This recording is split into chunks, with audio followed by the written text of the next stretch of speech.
وَمَن لَّمْ يَسْتَطِعْ مِنكُمْ طَوْلًا أَن يَنكِحَ الْمُحْصَنَاتِ الْمُؤْمِنَاتِ، اور جو کوئی تم میں سے اتنی استطاعت نہ رکھتا ہو، مقدرت نہ رکھتا ہو کہ مومن محسنہ عورتوں سے شادی کر سکے۔ اب محسن دو معنی میں آتا ہے، ایک خاندانی لڑکی، شریف لڑکی، خاندانی آزاد گھرانے کی کہ اسے گھر کا قلعہ حاصل ہے، اور ایک شادی شدہ عورت کے جو ایک شوہر کے قلعے کے اندر ہے۔ ایک ہے خاندان کا قلعہ، خاندان کی پروٹیکشن حاصل ہے، سپورٹ حاصل ہے، تو وہ عورت جو ہے وہ محسنہ ہے۔ اسی طرح وہ عورت کے جو شوہر کے گھر میں ہے، ایک قلعے میں ہے، اس کے گھر میں ہے، اس کی حفاظت میں ہے، وہ بھی محسنہ ہے۔ پہلے تھا وہ دوسری معنی میں، یعنی شادی شدہ، یہاں مراد ہے شریف زادیاں، آزاد مسلمان عورتیں۔ اب ظاہر بات ہے آزاد مسلمان عورتوں کا تو مہر ادا کرنا پڑے گا، اس حوالے سے اب کوئی بیچارہ مفلس ہے، نہیں دے سکتا ہے، تو کیا کرے؟ وَمَن لَّمْ يَسْتَطِعْ مِنكُمْ طَوْلًا أَن يَنكِحَ الْمُحْصَنَاتِ الْمُؤْمِنَاتِ فَمِمَّا مَلَكَتْ أَيْمَانُكُمْ، تو جو لونیاں ہیں ان سے نکاح کر لو، من فتياتكم المؤمنات، جو تمہاری مومن جو لونڈیاں ہوں، فَأَنكِحُوا وَاللَّهُ أَعْلَمُ بِإِيمَانِكُمْ، باقی یہ کہ کون مومن ہے اور نہیں ہے یہ اللہ بہتر جانتا ہے۔ مراد یہ ہے کہ جو بھی قانونی اعتبار سے مسلمان ہیں، جس کے تم ایک دوسرے کو مسلمان سمجھتے ہو، بعضکم من بعض، تم سب ایک دوسرے ہی میں سے ہو، فَأَنكِحُوهُنَّ بِإِذْنِ أَهْلِهِنَّ، تو ان سے تم نکاح کرو ان کے مالکوں کی اجازت سے۔ اب ظاہر بات ہے وہ لونڈی ہے زید کی، تو زید اس سے جنسی تعلق قائم کر سکتا ہے،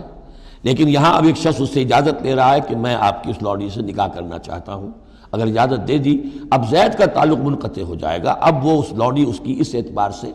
اس کے کام میں نہیں آ سکتی، بلکہ وہ اب منقوہ ہو جائے گی ایک مسلمان کی۔ اس لیے بِإِذْنِ أَهْلِهِنَّ، اور اس میں پیش نظر رکھیے کہ ایک معاشرہ تھا، بالفعل یہ شکلیں تھیں، یہ نہیں کہا جا رہا یہ شکلیں پیدا کرو۔ اصل بات کیا ہے کہ جو معاشرہ تھا جس میں کہ قرآن نے اصلاح کا عمل شروع کیا ہے، تو اس میں کیا کیا صورتحال تھی، کس کس اعتبار سے اس میں بہتری پیدا کی گئی تدریجاً۔ فَانكِحُوهُنَّ بِإِذْنِ أَهْلِهِنَّ وَآتُوهُنَّ أُجُورَهُنَّ بِالْمَعْرُوفِ، انہیں بھی ان کے جو مہر ہیں تھوڑے ہوں گے وہ دو، معروف طریقے پر دو۔ محسنات غیر مصافحات، ان سے بھی جو تعلق ہے یہ نکاح کا ہوگا تو نیت ہونی چاہیے گھر میں بسانے کی، محض مستی نکالنے کی اور شہوت رانی کی وہ نیت نہ ہو۔ ولا متخذات اخدان، اور نہ ہی کوئی چوری چھپی کی دوستیاں اور یاریاں ہوں، یہ نہیں، کھلم کھلا نکاح ہو، معلوم ہو کہ فلاں کی لونڈی ہے۔ جیسے حضرت سمیہ رضی اللہ تعالی عنہ، یہ ابو جہل کا چچا تھا، ایک شریف انسان تھا،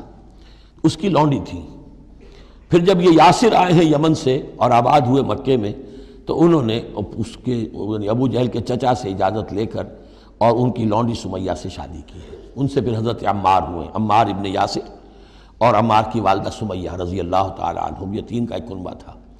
وہ شریف آدمی مر گیا تو پھر ابو جہل جو ہے اس کو اختیار ہو گیا ان پر، اس نے پھر جو پرسیکیوٹ کیا ہے وہ آپ کو معلوم ہے۔ اس خاندان کو بدترین جو ایذائیں دی گئی ہیں وہ اس خاندان کو دی گئی ہیں۔ فَإِذَا أُحْصِنَّ، پھر جب وہ قید نکاح میں آ جائیں، فَإِنْ أَتَيْنَ بِفَاحِشَةٍ، پھر اگر وہ کوئی غلط کام کریں، اگر کوئی وہ جو ہے بے حیائی کا کام کریں، فَعَلَيْهِنَّ نِصْفُ مَا عَلَى الْمُحْصَنَاتِ، تو انہیں آدھی سزا دی جائے گی اس کی کہ جو شادی شدوں کو دی جائے گی۔ اب یہ جو ہے چونکہ ابتدائی احکامات ہیں، ابھی تک تو رجم کا حکم آیا ہی نہیں ہے، ابھی تک 100 کوڑوں کا حکم بھی نہیں آیا ہے، ابھی تو یہ تھا آزوہما، تو کوئی بھی انہوں نے اپنا طریقہ مقرر کر لیا ہے کہ اتنا کچھ ہم ماریں گے۔ تو اس میں البتہ ذہن میں رکھا جائے کہ اس میں یہ ہے کہ جو یہ لونڈی ہے منکوحہ، اس کو اگر سزا دینی ہے اسی طرح کے جرم کی تو اس کی سزا بھی آدھی ہوگی، اس لیے کہ ایک شریف خاندان کی عورت جس سے پروٹیکشن حاصل ہو اس کا معاملہ اور ہے، اور ایک اس بیچاری غریب یعنی اس کا لونڈی کا معاملہ اور ہے۔ ذَلِكَ لِمَنْ خَشِيَ الْعَنَتَ مِنْكُمْ، یہ رعایت بھی کہ مسلمان لونڈیوں سے نکاح کر لو، یہ بھی تمہارے لیے، تم میں سے ان لوگوں کے لیے ہے کہ جنہیں اندیشہ ہو فتنے میں پڑنے کا، جو اپنی شہوت اور جنسی جذبے کو روک نہ سکتے ہو، کہ اگر